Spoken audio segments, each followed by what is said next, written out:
other metrics of the economy, is still very high. But what was the latest report? Yeah. The latest report of the inflation is improving. The question is that how much of improvement have we seen? And this is where your government brought that problem. No, it's not a problem.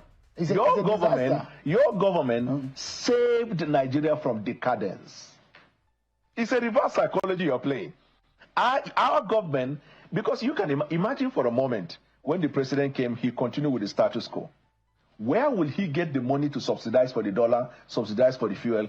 Where will he get the money to support state to pay salary? Where will he get the money to invest in those infrastructure, hospitals, students, and the rest? Where? Nowhere. You can fast, you can pray, it will never come. He thought to himself, we need to generate revenue. How can the future of our children and our children's children be engaged? So he came up with this idea. Even the tax, wait for a moment, give us the next 12 months and see what our tax reform will bring to Nigeria in terms of increased revenue. Do you know the revenue we are generating?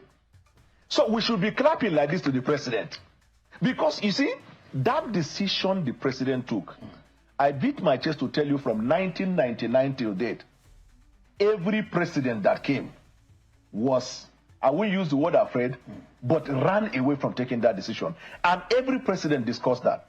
Obasanjo discussed it. He said they would do it in phases. He left it. Yar'Adua came. Jonathan came.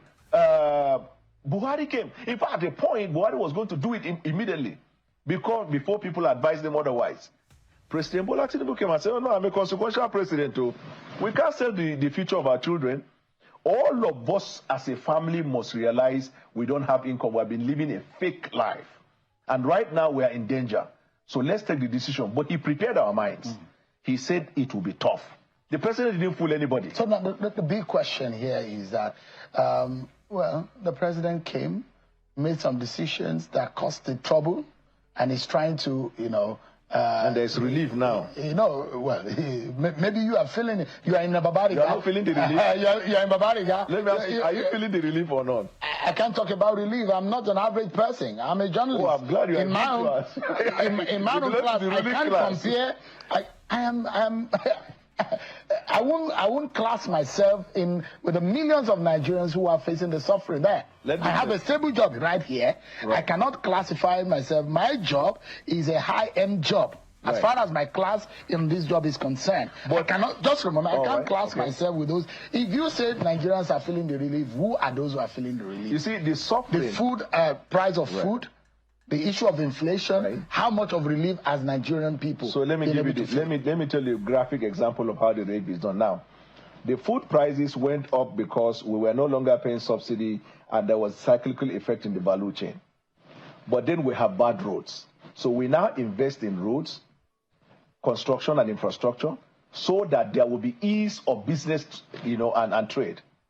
And this investment in road created jobs, and it has also its own cyclical effect.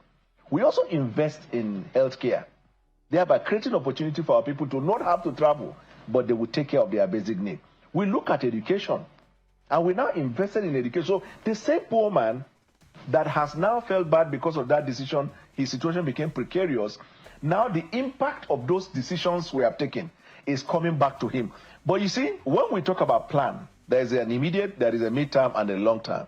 I told you about the immediate. Now take for a moment, and the best way for you to understand how the common man is positively impacted by President Bola Tinubu's administration. What constitutes the corporate entity Nigeria is the states of the federation, because the federal government is just small. These poor people you are referring to, they are in our local government, they are in our villages, they are in our towns, isn't it? The president introduced local government autonomy that pushed enormous resources to the local government so that when deployed judiciously, Dr. when it is deployed judiciously, it will take care of insecurity, it will bring about commercial activities in that local level, it is going to provide healthcare services to the people, and it is going to deal with the root cause of insecurity, which is poverty, lack of education, and the rest. Is the poor man not directly impacted by that?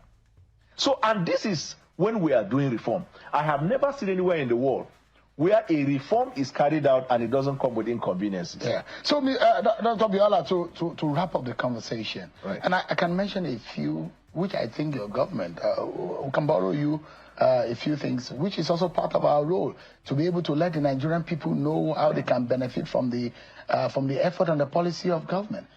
The free cesarean section that government gives to the Nigerian people, that is applaudable. I mean, that is an initiative that makes a lot of sense. Thousands of people die. Hundreds of people who do not know that that is available, they die. And this government put that in place. It's affordable. You talk about the NEL fund. You talk about the NEL fund and the students who are getting those. Although there are some people who are now going in the institutions who are going back. That is applaudable. You talk about the revenue, the increase in revenue. States are getting it. That's applaudable. Standardization of the airport, improvement of roads. Is it commonsensical to think that to have a headway in Nigeria that has been bereft of good leadership, that corruption has almost killed the nation, that you have a leader that will take a hard decision? Yes, it's right thinking to think that a leader will come and take the hard decision. But the question here is the event of today. That are you not rubbishing the sensibility of the average person by rejoicing and celebrating what has not fully come round in a second year of a 4-year term? And that's what I say. That is the question. And is your party panicking? Is there desperation in your party? Is all well within your party? All is well. Can you see me? Do I look like all is not well? You're not the average man in your party. Have you ever seen me with Agbada before? So you see, let me tell you, Mr. Sean, I said it and it bears repeating. What we had today is internal mock. We know the WAEC is yet to come. We know the exam is yet to come. In fact, why we call it a national summit of our party and we didn't throw it to the general Nigerian people is because we respect the sensibility of the people. So we don't want to go to them yet. It is not even time to go to them. And in terms of communicating, what we're doing is what we do every time. On an average, 5 times every week, I'm in all platforms. The question is, you people are celebrating Christmas in June. Why not wait for things to come around before celebrating? Okay. Because you are in the process of delivering. Yeah. You have not delivered. You have not performed. Then so you are celebrating. Yes, we have not performed to you. The opposition does not agree. But they are part of Nigeria. I explained to you. I highlighted some of the effort that have been made. But is it not too early to be jubilating when you have not come around in the delivery of the promises? And I said it's because it's an internal affairs of the party.